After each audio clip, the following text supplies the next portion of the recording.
Good morning class. Yesterday I have discussed physical changes due to heat. Now today I am going to discuss chemical changes occurring due to heat.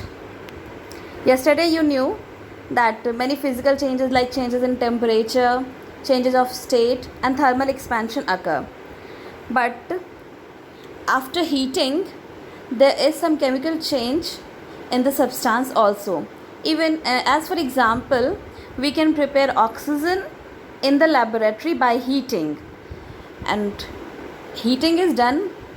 Potassium chlorate is heated along with manganese oxide as a catalyst, and then oxygen is formed. Catalyst means here which increases the reaction. Catalyst doesn't take part in the reaction, rather it increases only the reaction capacity. Now one more interesting thing is here, that is it interesting to note that ice and cast iron, these are the solids which contract on heating. Yesterday I have explained that generally lots of substances expand on heating, but ice and cast iron are the two substances which contracts on heating. You may understand this by an example of very cold places. There you always hear that sometimes hear that pipes of water pipes have been burst due to severe cold. It occurs because generally water is flowing through that pipe, but when there is very cold, the water freezes and it becomes ice, and then its density is more than water, and then the pipe is broken. Cold water at 4 degrees Celsius is known to expand on cooling. Generally on cooling the things contracts, but generally on cooling the things contract, but cold water expand on cooling. Okay. Now this special property of water helps us to understand why water pipes sometimes burst at very cold places, that I have discussed, and why a soft drink bottle often cracks when left in the freezer.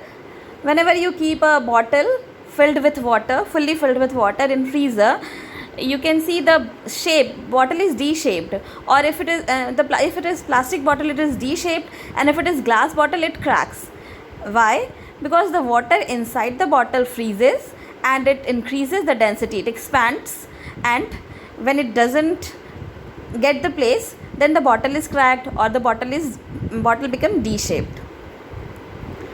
Now it is also linked with the survival of aquatic animals. How?